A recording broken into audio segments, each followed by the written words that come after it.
We're back on Acadiana's Morning News. Of course, the big controversy with the Lafayette Public Library with the voting rights in United States history. Of course, the library board declining a $2,700 grant from the Louisiana Endowment for the Humanities. UL apparently applying for that grant. We'll get into all of that in just a little bit.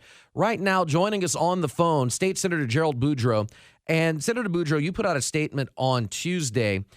I don't know if there's a right word to say it, lambast, slamming. I don't know which adjective or which verb you want to use, but you weren't too kind to the Lafayette Public Library Board of Control. What was your reaction when you first heard of the decision, and why did you wait a week before putting out your statement? Well, first of all, these people who serve, and volunteer on the boards, we appreciate their service, but it has to be something that we can't politicize. I always, and my mother taught me that, to not react immediately. I did not hear anything from the library board in a couple of days. All I was able to get was that several appointees to the board were told how to vote, what to do and not do. And then I heard the rhetoric from some other members talking about we didn't hear, it was going to only be about people to the left, and we didn't hear the other side. So I think at that point, it's incumbent upon me to speak up and say that we're missing the point, and once again, we're taking people and we're politicizing it.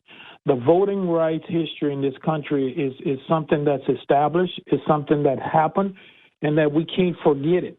And to diminish a $2,700 grant and beat it up and down, as I said in my statement, is just totally incomprehensible that a public board would spend time talking about we need to hear the other side. The other side of voter suppression is, as I said in my statement, Jim Crow laws and the KKK. We know that dark past that we lived through, that our parents and grandparents lived through. We knew the testing that was required for certain people before they voted that wasn't required for others. So my response is not to slam the library board, to bring awareness. This community is better than petty politics on every turn that we take. And it's I think it goes back to the November elections. Those elections are over, and I think we're past that. And this community has to step up. And if we forget our past, we're doomed and we will relive it. And so I think it's very important that the university has stepped up. And I commend the university for stepping up in a timely manner so that we can have this dialogue, we can have this discussion, and we can move past this. So that was the purpose of my comments. It wasn't one personally. I think as an institution, the library has led us in this community to heights respected throughout the state. And we're not going to sit back and allow a few political appointments to determine where we go as a community. Senator Gerald Boudreaux joining us on Acadiana's Morning News. That the board members took their direction with regards to the. You didn't say who that someone is. Who do they get their direction from? Who are you hearing, or what have you heard in terms of that? I wasn't at the meeting. All I'm repeating is what I've seen in the print media, and that's all public record at this point. And some have said that whoever appointed them, they talked to, and others have said that the direction was not geared enough to hear both sides of the story. My comments were, again, not to go at anyone individually, but to point out that there is no left and right when we talk about voter suppression. There is no left and right when we talk about the history of where we've been. So I'm going to continue with that position, and hopefully the library will hit the reset button and understand that moving forward, these missteps don't work to bring unity to the community. These missteps and the rhetoric that has been printed and viewed on our social media pages, that's not what this community is about, and it should not be tolerated. Now, some of the argument I've heard in favor of the Board of Control's decision or their line of thinking is that at least one of the books on the list for this program discusses voting rights for convicted felons. And there's a strong sentiment in this area that if you've been convicted of a felony, you should not be able to vote ever again after being convicted. One of the books dealt with incarceration or voting while incarcerated, and there are more strong feelings about that. What are your thoughts about that particular topic? Is there another side to it, or is that cut and dry like pre-1960s voting rights or voting rights post the Civil Rights Act and Voting Rights Act of 64 and 65? Is there another side to that particular part of the topic, the convicted felons or voting while in prison, or does that fall in the same category as everything else? No, I think, and this is about a discussion, and that's what I will never run away from. I think we need to have discussions. I think we need to have conversations because those things. And listen, Louisiana is incarcerated more people and spend more money on incarceration than we have on education.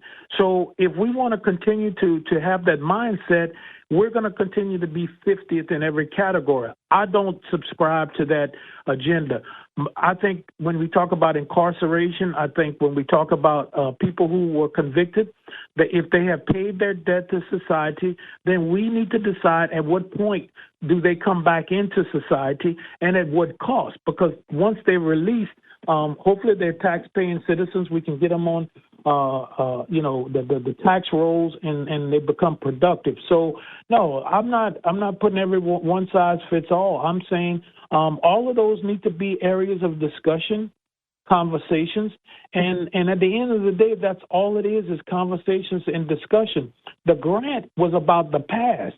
Okay, most states in this country have started to move towards understanding the plight of people who have been incarcerated and not put everyone into one category.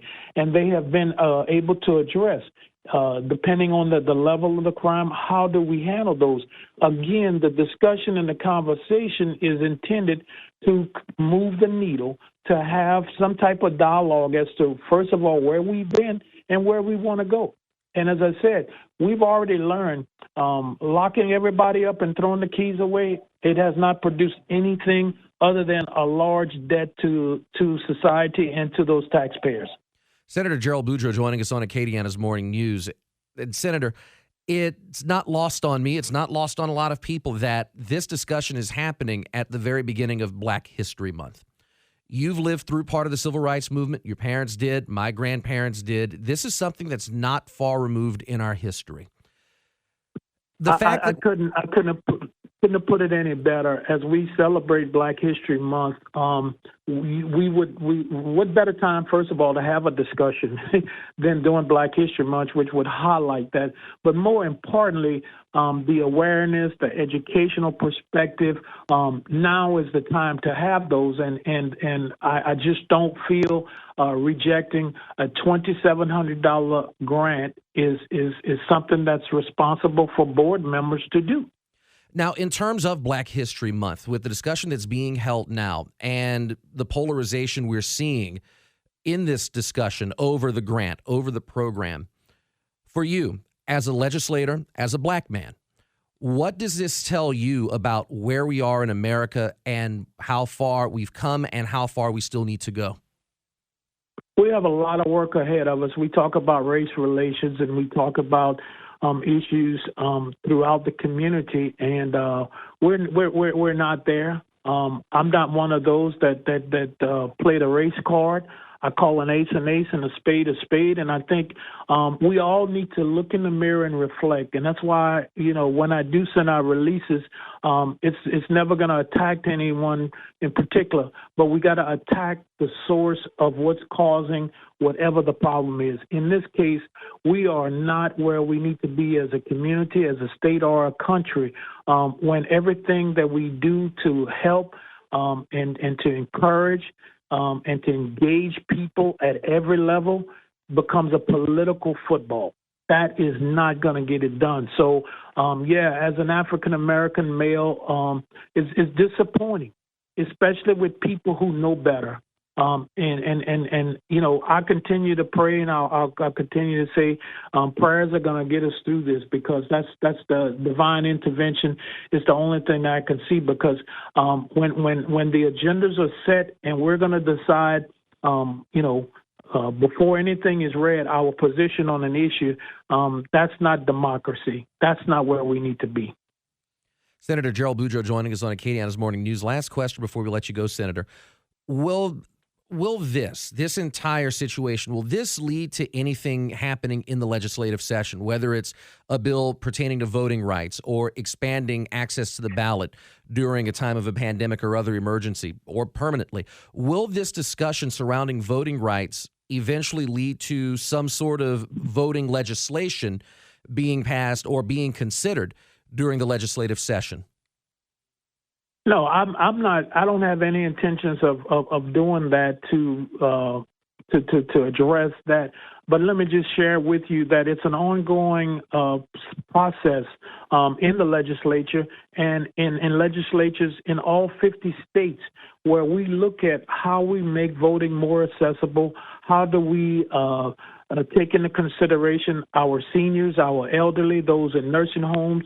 The last year we have talked about how do we address voting rights because of a pandemic and because of COVID. So this falls into that category of ongoing dialogue with the Secretary of State and other statewide officials to see how do we make this accessible. I'm proud of the fact that Louisiana does a great job. We have a lot of clerk of courts, a lot of registrar of voters who they have their feet on the ground where the rubber meets the road, and they go above and beyond, and I want to thank them for that service. So, no, there's not going to be anything specific about this situation. And I'll also say, Ian, that, I've witnessed the past library directors. I've witnessed the work of past library board control members. I said in my release, Dr. Gene Kramer, Andrew Duyon, Sonia Branch, and Sona Dabarium, and so many others who have worked so hard. So while we have a misstep here, I'm one of those that I'm hoping that this is some awareness and the community would get behind.